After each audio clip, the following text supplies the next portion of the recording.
Hello বন্ধুরা, আশা করি আপনারা সকলেই ভালো আছেন। তো বন্ধুরা, স্যামসাং গ্যালাক্সি S23 FE অথবা S23 ফ্যান এডিশন তারা ইতিমধ্যে লঞ্চ করে ফেলেছে এবং এই মোবাইল ফোনটি বর্তমানে বাংলাদেশেও পাওয়া যাচ্ছে। তো বন্ধুরা, আজকের এই ভিডিওতে আমরা এই মোবাইল ফোনটি সম্পর্কে বিস্তারিত জানবো এবং এই মোবাইল ফোনটির ভালো মন্দ সকল দিকগুলোই।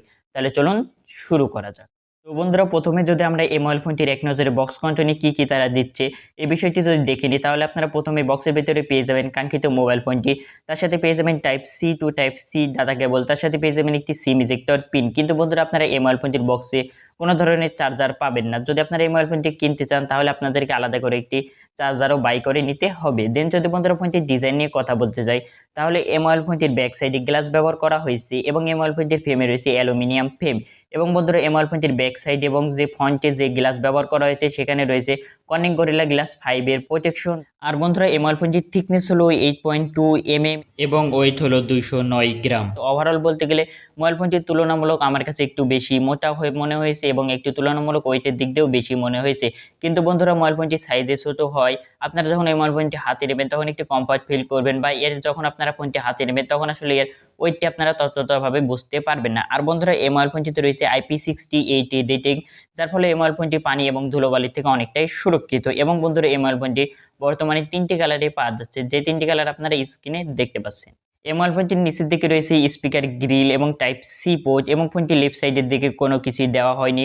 এবং ফোনটির উপরের দিকে আপনারা পেয়ে যাবেন সিম কার্ড ট্রে এবং সেকেন্ডারি নয়েজ ক্যান্সেলেশন মাইক। এবং আপনারা এই মোবাইল ফোনটিতে দুটো সিম কার্ড ব্যবহার করতে পারবেন, কিন্তু আপনারা এই মোবাইল ফোনটিতে কোনো প্রকারের মেমোরি কার্ড অথবা SD কার্ড ব্যবহার করতে পারবেন না।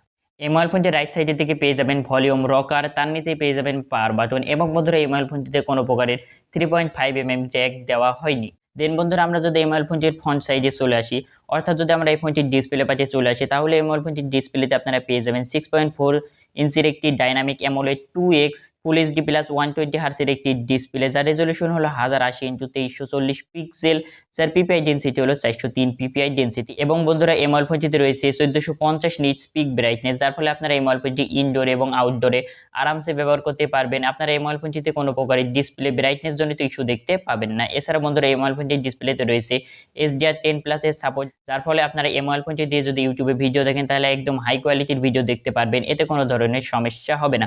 তো বন্ধুরা, ওভারঅল বলতে গেলে ফোনটির ডিসপ্লে কোয়ালিটি আমার কাছে দুর্দান্ত মনে হয়েছে। তো বন্ধুরা, আপনারা সকলে জানেন যে আসলে স্যামসাং এর ডিসপ্লেগুলো কেমন হয়ে থাকে, অথবা তাদের যে ডিসপ্লে যে কালারগুলো থাকে বা তাদের যে ভিডিও যে ওয়াচিং এক্সপিরিয়েন্স থাকে, আসলে তাদের সেই ওয়াচিং এক্সপিরিয়েন্সগুলো আসলে কোন লেভেলের হয়ে থাকে। তো বন্ধুরা, এই মোবাইল ফোনটির ডিসপ্লেটিও আমার কাছে দুর্দান্ত লেগেছে। কিন্তু বন্ধুরা, এই ফোনটির যদি ডিসপ্লের ডিজাইন নিয়ে কথা বলতে চাই, তাহলে এই মোবাইল ফোনটির যে 500 কার্ড যে ক্যামেরা যাতে বসানো হয়েছে, এই ক্যামেরা কার্ডটা আমার কাছে ভালোই লেগেছে, বা যাতে আমার কাছে ছোটই মনে হয়েছে। কিন্তু বন্ধুরা, এই মোবাইল ফোনটির যে চারিদিকে সিন এবং বেজেলগুলো রয়েছে, সেই সিন এবং বেজেলগুলো আমার কাছে তুলনামূলক মোটাই মনে হয়েছে। তো এখানে যদি তারা যদি সিন এবং বেজেলগুলো যদি আরেকটু ন্যানো করতো, তাহলে ফোনটির ডিজাইনের দিক দিয়ে এবং ফোনটি দেখতে আরো বেশি সুন্দর লাগতো এবং অ্যাট্রাকটিভ লাগতো, এটা আমার কাছে মনে হয়েছে। তো বন্ধুরা, এই বিষয়টা আসলে আপনাদের কাছে কেমন মনে হয়েছে অবশ্যই কমেন্ট করে জানাবেন। দেন বন্ধুরা, আমরা যদি এই মোবাইল ফোনটি স্পেসিফিকেশন নিয়ে কথা বলতে চাই, তাহলে এই মোবাইল ফোনটিতে চিপসেট হিসেবে ব্যবহার করা হয়েছে Exynos 2200, যেটা হলো 4nm বেস।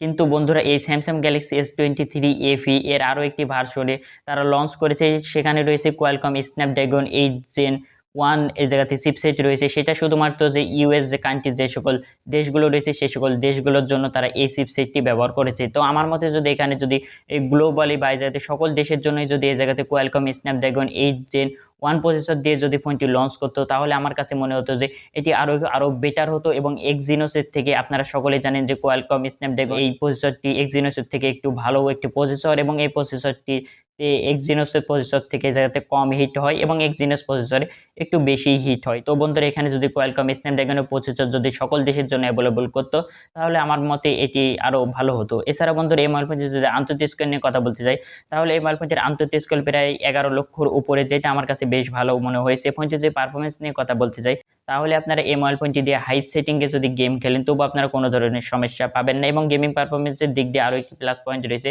সেটি হলো এই মোবাইল ফোনটিতে রয়েছে রেজ রেসিং এর সাপোর্ট, যার ফলে মোবাইল ফোনটিতে গেমিং করে আরও আপনারা বেশি সুবিধা পাবেন। কিন্তু বন্ধুরা, এই মোবাইল ফোনটির যে এক্সিনোস প্রসেসরটি দেওয়া রয়েছে, আপনারা সকলে জানেন যে এই প্রসেসরটি তুলনামূলক একটু বেশি হিট হয়। তো আসলে এই মোবাইল ফোনটির ক্ষেত্রে কেমন হবে এটা আসলে বলা যাচ্ছে না, কারণ এখানে তারা স্যামসাং এ তারা বলছে যে এই জায়গাতে এই প্রসেসরটিকে যাতে কুল করার জন্য তারা যাতে স্পেশাল কিছু দিয়েছে, যার ফলে এই মোবাইল ফোনটি খুব সহজেই কুল হয়ে যাবে। আর বন্ধুরা এই মোবাইল ফোনটিতে রয়েছে ওয়ান ইউআই 5.1, যেটা হলো বেসড অন অ্যান্ড্রয়েড 13। আর বন্ধুরা আপনারা এই মোবাইল ফোনটিতে পেয়ে যাবেন 4 বছরের ওএস আপডেট এবং 5 বছরের সিকিউরিটি আপডেট, অর্থাৎ আপনারা এই মোবাইল ফোনটিতে অ্যান্ড্রয়েড 17 পর্যন্ত আপডেট পেয়ে যাবেন, যেটার জন্য আমার কাছে পার্সোনালি স্যামসাং এর মোবাইল ফোনগুলো বেশি ভালো লাগে, কারণ তারা যাতে ওএস আপডেটটি এই জায়গাতে বেশি দেয় এবং তাদের আপডেটগুলো দুর্দান্ত হয়, এবং যে এর যে ওয়ান ইউআই রয়েছে সেই ওয়ান ইউআইটা একদম বেস্ট একটি ইউআই। ফোনটি যদি ব্যাটারি নিয়ে কথা বলতে যাই তাহলে এই মোবাইল ফোনটিতে ব্যবহার করা হয়েছে 4500 এমএএইচ এর ব্যাটারি, তার সাথে রয়েছে 25 ওয়াটের চার্জিং সাপোর্ট। যেহেতু বন্ধুরা এখানে একটি ভালো একটি চিপসেট ব্যবহার করা হয়েছে, যেহেতু এই জায়গাতে 4nm এর একটি চিপসেট ব্যবহার করা হয়েছে,